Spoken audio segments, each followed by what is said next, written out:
So after that, I went and saw Hidden Figures.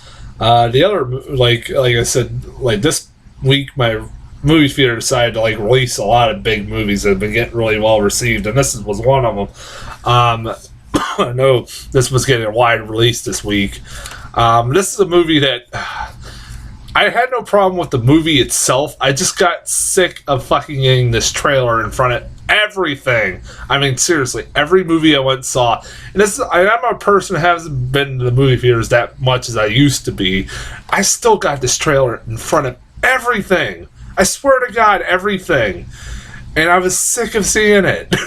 I was like, man, I hope this doesn't affect my opinion on this movie because I'm really tired of seeing this trailer. I was like, oh man. I was like, I could go, like, it was like, man, I could go use a piss break every time I saw this trailer. God damn, I would always, like, every time I see a trailer I've seen before, I'd just, like, start looking this shit on my phone. Like, I don't care, like, especially this trailer. It didn't look bad. I was like, and also, like I said, I was bitching with Monster Calls. It has that phrase that I can't stand fucking movie trailers nowadays, based on the untold true story. It's always the untold true story. It always is, every fucking time. And I was like, yeah, this is the untold true story in Hollywood terms. Because, I'm kind of curious as to what actually is the true story behind a lot of this stuff. But anyways, yeah, I was like, it's been getting really well received. I was like, that was the main reason I was going to see it. It looked like your stereotypical Oscar bait movie set in the 50s of black women, men or women, facing racial diversity. Like, I've seen it a million times before, but this movie is really good. I actually gotta say that. It's a fucking good movie, really good movie. I generally enjoyed this fucking movie. It actually had a really good story to tell about these three women that were like the first African American women to hold high jobs in NASA and stuff like that, and that's pretty fucking awesome. The performances in this movie are great. I thought this movie, the best performance was Taraji P. Henson. I'm sorry if I'm not saying that right. And I'm surprised that I have not heard anything about her getting nominated for an Oscar or any big awards. Hell, the Golden Globe just happened. She didn't even get it. Octavia Spencer got nominated, but she was great too. But Taraji P. Henson was really good in this movie. Like, she has like a monologue where she hits a breaking point, like where she has to go to like a completely different building to use the restroom because that's the only building that has a colored bathroom. And that part where she just breaks down and fucking goes off on everybody is great. And that was a really great scene. She's really good in this movie. It follows her character more than the other two. Although they have a lot of screen time too. And like they have their own story arcs that are really good and like resolved really well. Also, God damn it. Like I said, I know Octavia Spencer. Octavia Spencer was great as this woman who wants to become a supervisor because she kind of already is. But, Kristen Dunst ends up being this, like, higher up NASA lady who's kind of a fucking racist. Racist as shit. Like, that's what I like about this movie. This has a lot of people that playing a lot of really racist roles that I never thought I would ever see them playing. Kristen Dunst is one of them, and what's that other girl's name? I know I've seen her and stuff before, but I couldn't. Was it Janelle Monáe? I never heard of her. She looked familiar too. Like, she was an actress that looked really, really familiar. Looked like a young Jada Pinkett Smith for some reason. I don't know why the hell I couldn't think of that. But she was really good in this. She was really, like, the sassy black friend sounds really racist, but she was a sassy friend that like is like no nonsense kind of friend that you see in all these kinds of movies. She was really good in this movie. She has her own story arc where she's trying to become an engineer, first female engineer at NASA, and it's really cool. Also, Jim Parsons, man, like I said, with him and Kristen Dunst are like these two racist assholes in this movie. Like, how the hell do you turn Jim Parsons and Kristen Dunst into really racist assholes? It's kind of hilarious. I like Jim Parsons. Like, I'm in the same people. I'm in the boat. I fucking hate that Sheldon Cooper shit, but he was actually pretty good in this movie.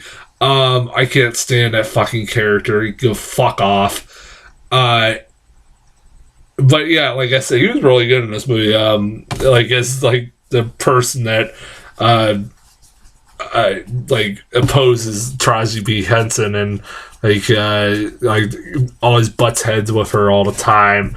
Kevin Costner's great as the leader of this group or of NASA and stuff like that. He's really good in this movie. Like I said, this movie is a pretty cool, true story about, like I said, the first African American women to really have high jobs in NASA, but also at the same time while I'm watching this movie, I'm like, there are a lot of times where I'm watching this movie, I'm like, I bet you that didn't really ever happen. Like, there's always like I don't know what's a good example. I'm trying to think off the top of my head. Like when he's knocking the sign of the colored bathroom down or something like that. Or also, this bugged me a little bit. This movie's PG. And, you know, this is a movie set in the 1960s. And it's about black women. And this is the first movie of that kind I can think of that doesn't really... It's kind of hilarious how this movie dances around the N-word, because you never hear it whatsoever. That's how obviously it got its PG rating. But I'm just sitting here like, I've seen PG-13 movies also have that fucking word thrown around so much. But I'm like, it's kind of hilarious how this movie just kind of danced around that word. They pretty much call everything but the N-word. My mom was telling me, oh, maybe they'd be in a professional setting. They didn't use that. Fuck you. They probably, I guarantee that they did. It's the 1960s, people. Also, I like that, like, oh yeah, John Glenn, this movie about, they helped launch John Glenn into space. So I'm from Ohio. John Glenn just passed away. God bless him. Was a big American hero. He was a big hero over here in Ohio. It was kind of cool. They portray him in a really well light. Like, he is this like charming as fuck, like handsome man that like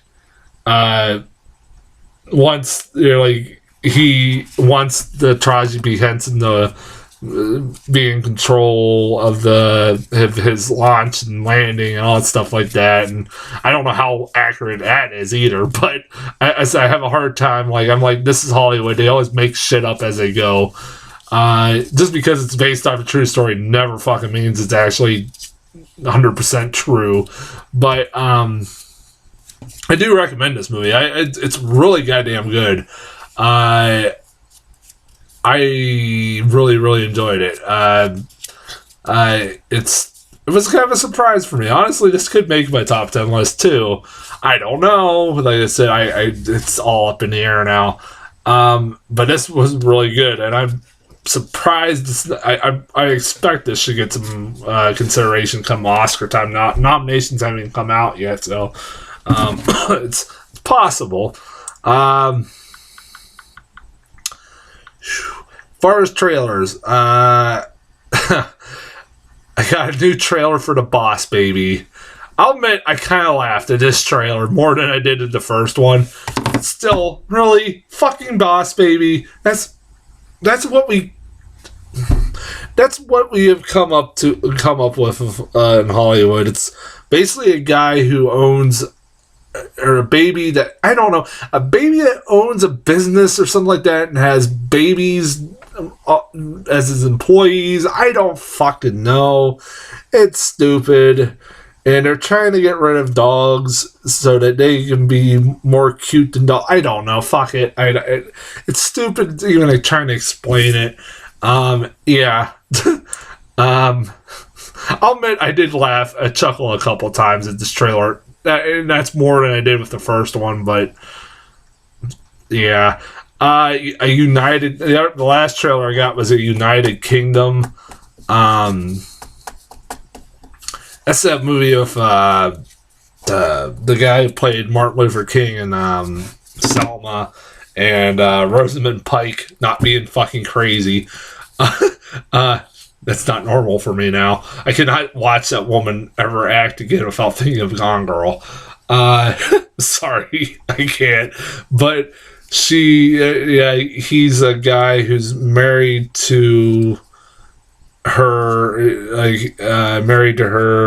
and he's a African prince or whatever that has to go back to Africa, and it's frowned upon by England because England doesn't like Africa right at that point, and also Africa, they don't care too much for him having a white wife. It's almost the same story as Loving, but if it's like, like it takes place in Africa and the United Kingdom, if that makes any sense.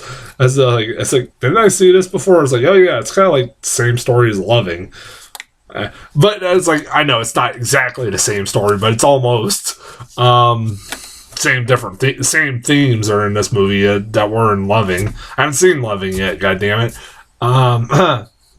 But yeah, that's as far as trailers go. Go see both movies. They're both really good.